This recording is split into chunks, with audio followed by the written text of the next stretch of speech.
दोस्तों, हम खगोल शास्त्र के बारे में बहुत सारी जानकारी जैसे कि पृथ्वी है, समुंदर है, सूर्य के 9 ग्रह हैं और इन ग्रहों के उपग्रह हैं। पृथ्वी सूर्य के चारों ओर चक्कर लगाती है।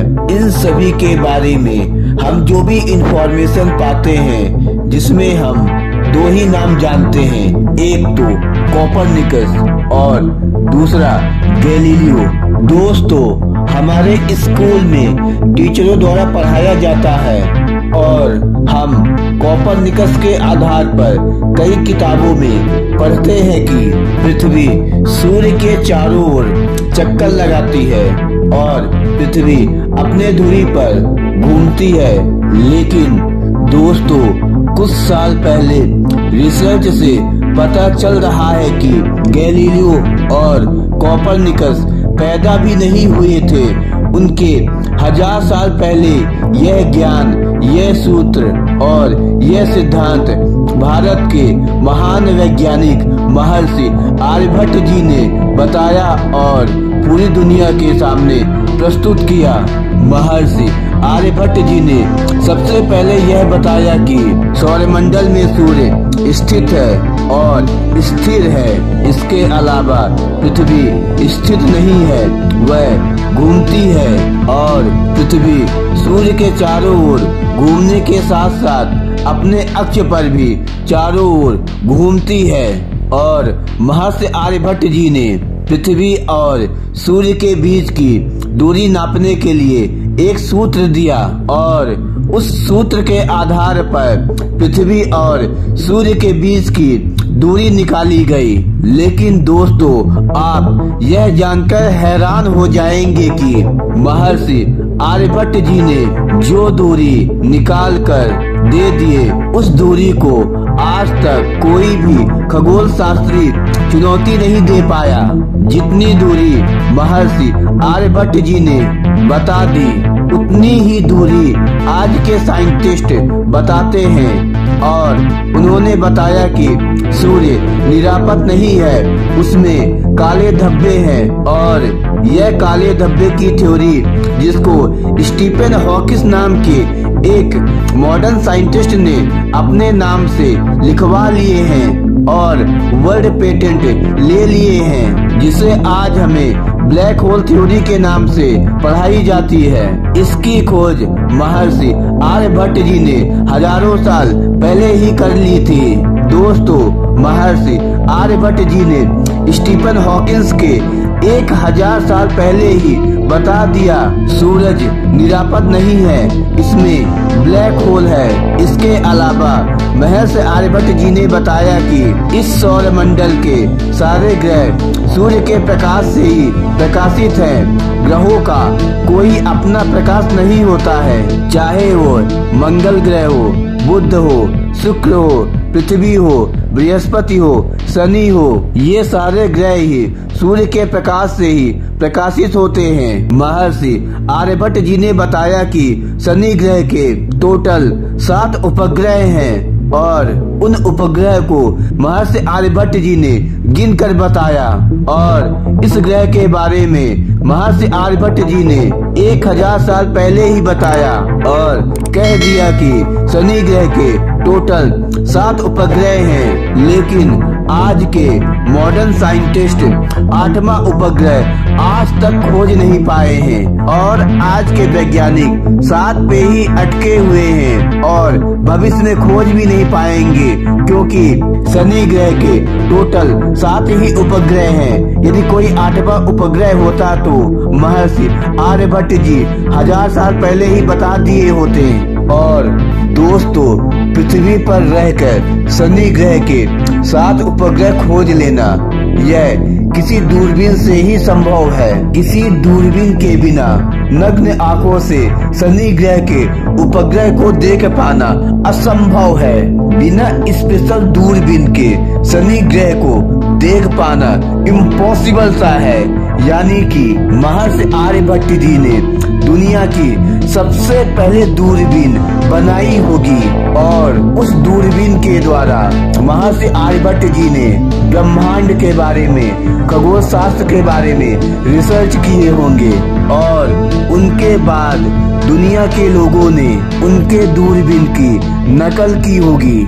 लेकिन गैलीलियो नाम के एक खगोल शास्त्री ने दूरबीन की खोज के वर्ल्ड पेटेंट ले लिए हैं। दोस्तों, गैलीलियो के पैदा होने के कई वर्ष पहले ही महर्षि आर्यभट्ट जी ने दूरबीन के बारे में खोज कर ली थी और महर्षि आर्यभट्ट जी ने सबसे पहले ग्रहों के बारे में, सूर्य ग्रहण के बारे में, चंद्र ग्रहण के बारे में, यानी कि सूर्य ग्रहण कब होगा, चंद्र ग्रहण कब होगा, सूर्य ग्रहण किस साल होगा, चंद्र ग्रहण किस साल होगा, इन सालों के बारे में ठीक गणनाएं सबसे पहले महर्षि आर्यभट्ट जी ने खोज की और महर्षि आर्यभट्ट जी की गणनाओं के आधार पर पंचांग विकसित हुआ, यानी कि हमारा कैलेंडर विकसित हुआ।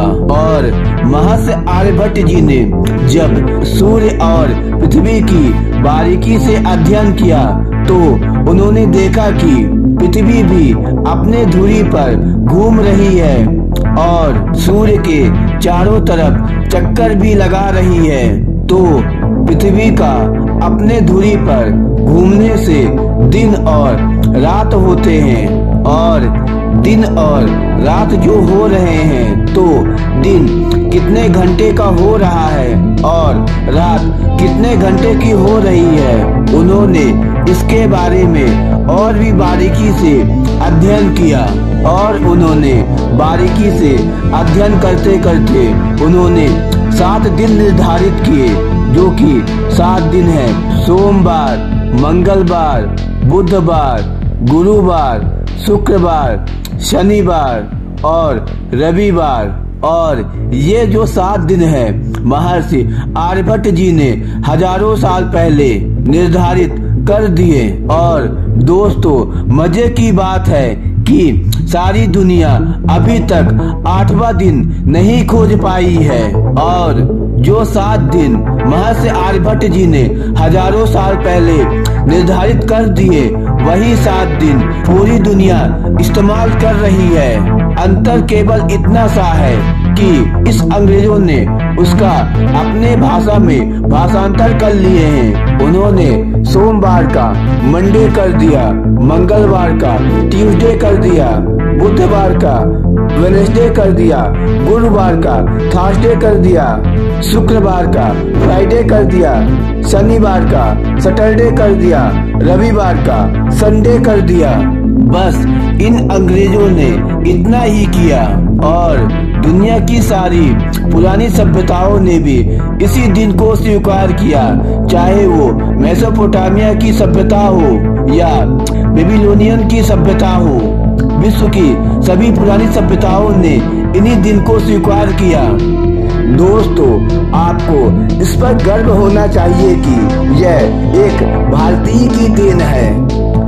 दोस्तों, मैथ में जो भी हम त्रिकोणमिति सीखते हैं या ट्रिगोनोमेट्री, वह महर्षि आर्यभट्ट जी की ही देन है। त्रिकोणमिति के आधार पर ही दुनिया का सारा विकास का काम चलता है। दोस्तों, महर्षि आर्यभट्ट जी ने गणित और खगोल विज्ञान के रिसर्च को अपने ग्रंथ आर्यभट्टीय में कलेक्शन किया। इसमें महर्षि आर्यभट्ट जी ने अंक गणित, बीज गणित, सरल त्रिकोणमिति और खगोलीय त्रिकोणमिति के रिसर्च के बारे में विस्तार से लिखा है। इसके अलावा महर्षि आर्यभट्ट जी ने वर्गमूल, घनमूल, समांतर श्रेणी और विभिन्न प्रकार के समीकरण का भी आर्यभट्ट जी के ग्रंथ में लिखा है। दोस्तों, आपको यह ज्ञान कर गर्व होगा कि आर्यभट्ट जी ने गति के सापेक्षता के सिद्धांत के बारे में भी बताया है।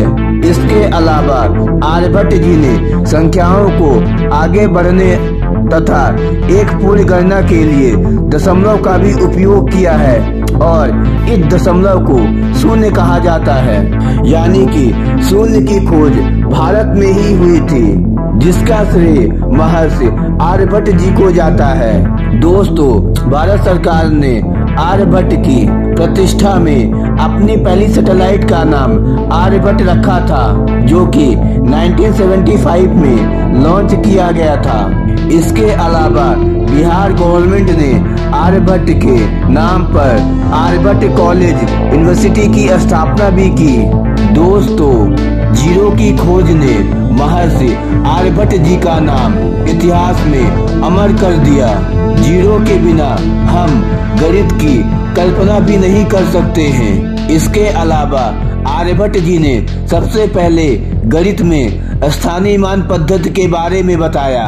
इसके अलावा महर्षि आर्यभट्ट जी ने गणित के क्षेत्र में पाई के मान को भी निरूपित किया। यानी कि आप यह भी कह सकते हैं कि पाई का आविष्कार भारत में ही हुआ, जिसकी खोज महर्षि आर्यभट्ट जी ने की। महर्षि आर्यभट्ट जी की खोज ने गणित और खगोल शास्त्र को टोटल बदल के रख दिया। दोस्तों, मुझे उम्मीद है कि आज की इस वीडियो से आपको काफी कुछ सीखने को मिला होगा। फिलहाल दोस्तों, आज की इस वीडियो में इतना ही। आई होप आपको ये वीडियो पसंद आई होगी। दोस्तों, यदि ऐसा है तो आप इस वीडियो को लाइक कीजिए और अपने दोस्तों के साथ शेयर कीजिए। और यदि आपने अभी तक हमारे चैनल सिटीजन को सब्सक्राइब नहीं किया है तो उसे सब्सक्राइब कर लीजिए, ताकि आपको हमारे आने वाली कोई भी वीडियो की अपडेट आपसे मिस ना हो पाए।